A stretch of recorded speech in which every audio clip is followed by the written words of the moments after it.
Bismillah. Alhamdulillah. Wa syukur ala ni'amillah. Wahdahu la syarikalah. Lahul mulku wa lahul hamdu wa huwa ala kulli syai'in qadir. Asyhadu an la ilaha illallah wahdahu la syarikalah. Asyhadu anna Muhammadan abduhu wa rasuluh. Alhamdulillah, di malam hari ini kita bisa bertemu pelajaran hadis yang telah kita ambil, di antaranya penjelasan hadis yang menyuruh bersegera dalam beramal sebelum datangnya 7 perkara, yakni kefakiran yang membuat lupa, kekayaan yang melampaui batas, penyakit yang merusak, masa tua saat pikun, kematian yang menyergap tiba-tiba, dajjal, seburuk-buruk hal gaib yang dinanti, kiamat, dan kiamat itu sangat membawa petaka dan pahit.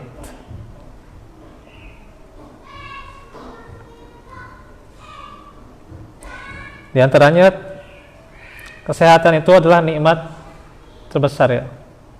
Betapa beratnya saat ini yang namanya nikmat kesehatan.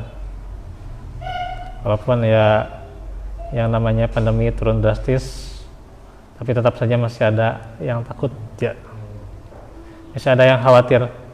Jadi emang nikmat kesehatan ya dari dulu sampai sekarang itu tentunya sangat mahal.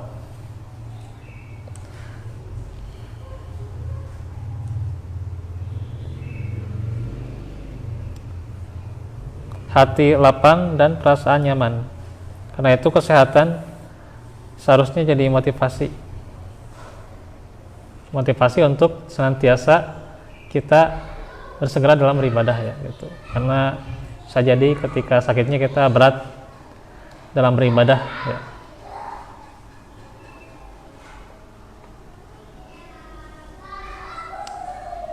Ketika sakit, banyak yang tadinya gampang malah jadi serba sulit.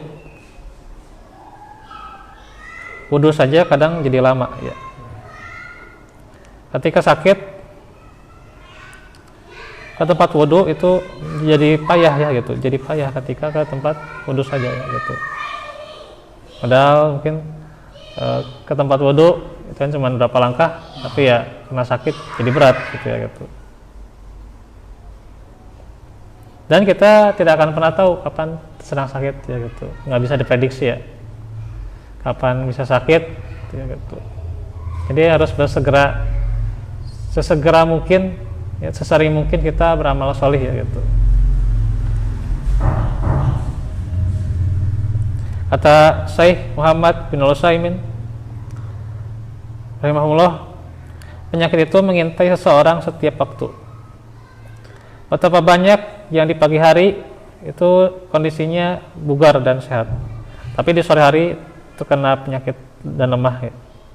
Atau sebaliknya, di sore hari masih sehat dan penuh semangat, namun di pagi hari dia terserang fisiknya, penyakitnya, dan melemah. Oleh sebab itu, seorang hamba wajib bersegera dalam melakukan amal sholih.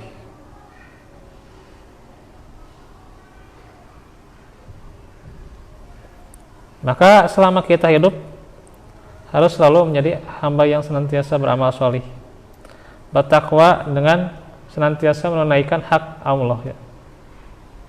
Kemudian juga menjalankan hak pada sesama, ya, gitu.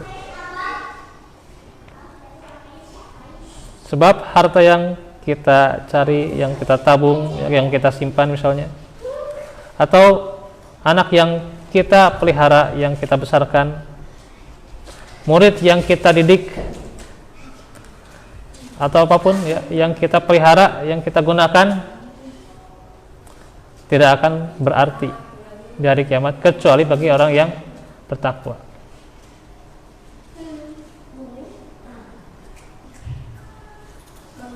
maka semuanya itu menjadi aduun, ya, jadi musuh, illal muttaqin, kecuali orang-orang yang bertakwa.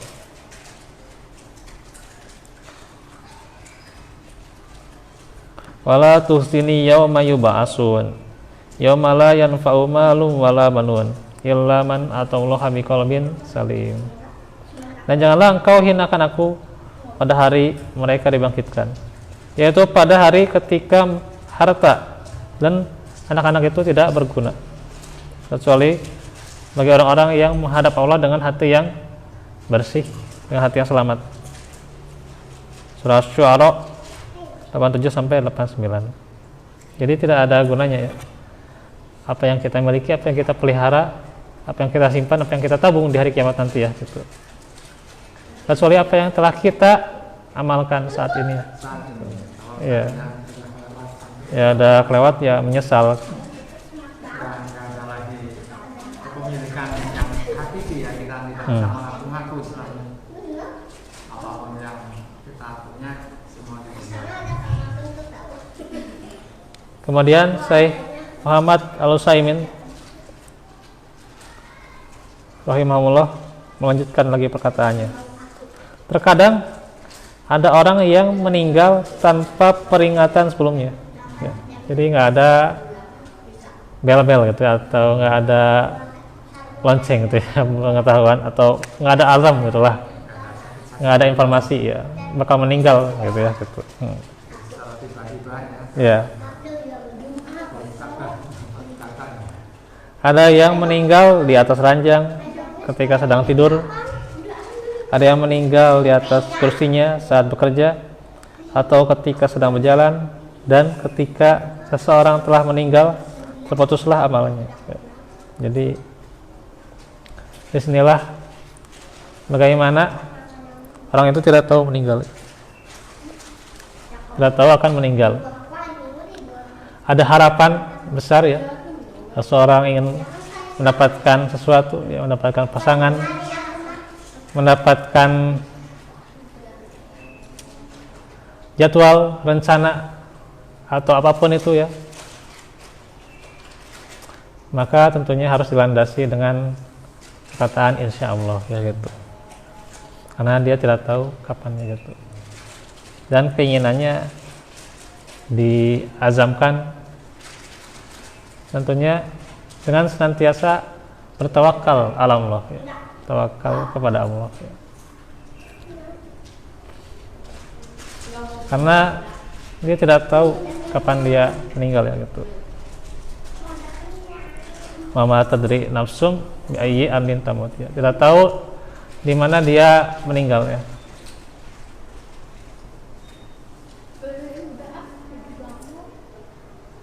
Jadi harapan apapun harus dilandasi dengan tawakal ala Allah ya. Tawakal kepada Allah, bukan kepada apa yang dia punya, bukan pada hartanya, bukan pada jabatannya ya, bukan pada orang lain ya. Karena hanya Allah yang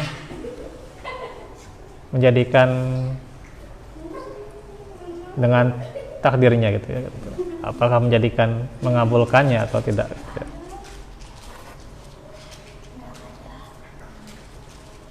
Karena itu kalau orang sudah bertawakal kepada Allah tidak akan mudah kesal ya, gitu. Ini tidak jadi dengan si fulan ya, tidak kesal ya.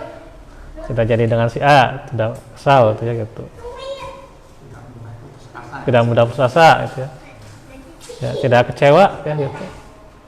Karena semua diberikan pada Allah. Ya, karena diserahkan pada yang punyanya gitu, yang menciptakannya. Kita harus tawakal, harus sangat berkuat kita pada Allah, bersandar itu harus semaksimal mungkin.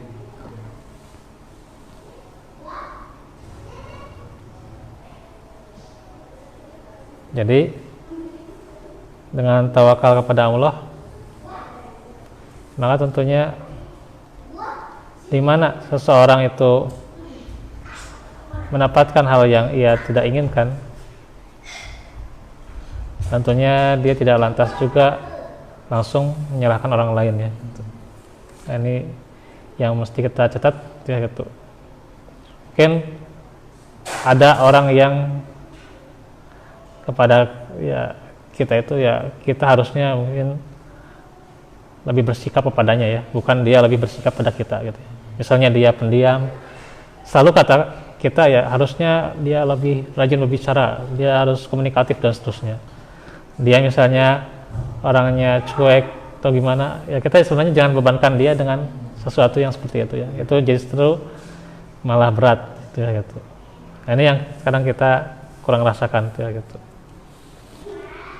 Ada yang misalnya dia kaku, ya ini jangan terlalu dipaksa dia gitu ya gitu. Justru kitanya yang harus lebih bersikap gitu ya gitu. Nah, ini yang harus jadi PR buat kita juga ya gitu.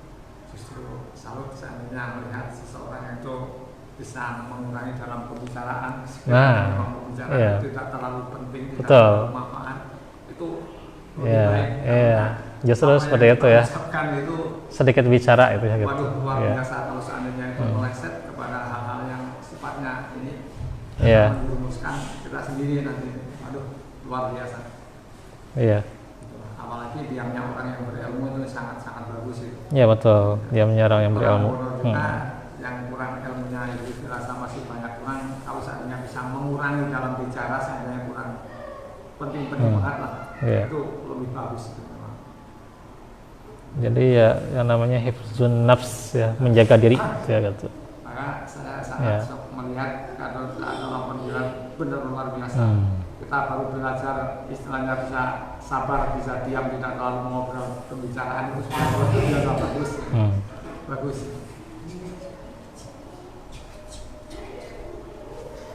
Makanya yang namanya hifzun nafs itu menjaga diri itu adalah amal soleh juga ya gitu. Karena dia menjaga dirinya dari kemungkaran sebelum waktunya tiba gitu ya. Misalnya seseorang yang ingin punya pasangan, dia hifdzun nafs gitu ya. Ya sebelum waktunya tiba, akhirnya tentunya dia dijaga dengan dari kemungkaran-kemungkaran, melihat yang tidak baik dan sebagainya itu ya gitu. Nah, ini tentunya sangat penting.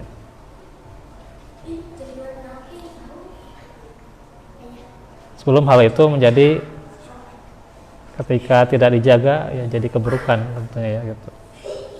Ini kan keburukan-keburukan yang akan menanti ya 7 perkara ini gitu ya.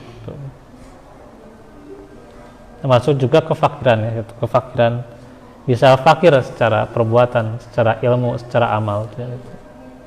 Atau secara akhlak gitu ya, nih fakir secara akhlak ya gitu. Maka kita harus menjaga perasaan terhadap orang lain juga ya.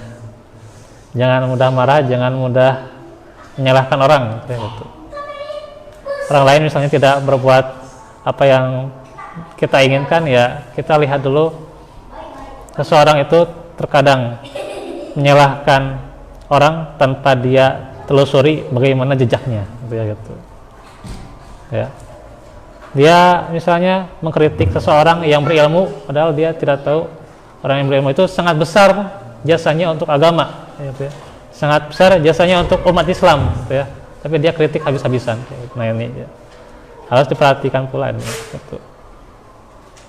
Dia salahkan seorang yang berilmu padahal kesalahannya ya kesalahan kecil gitu ya, yang tidak mesti dibesar-besarkan gitu ya gitu.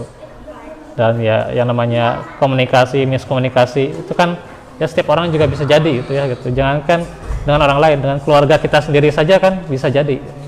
Nah ini yang tentunya diperhatikan ya, termasuk nih kefakiran juga itu ya sebenarnya, kefakiran akhlak. Makanya kita jaga sebelum kita ya bisa jadi difakirkan secara akhlak ya gitu. Nah kita jaga dengan kebaikan-kebaikan akhlak ya. Barakallahu fikum wa afu minkum. Subhanakallahumma wa bihamdik asyhadu an la ilaha illa anta astaghfiruka wa atubu ilaik. Alhamdulillah rabbil alamin.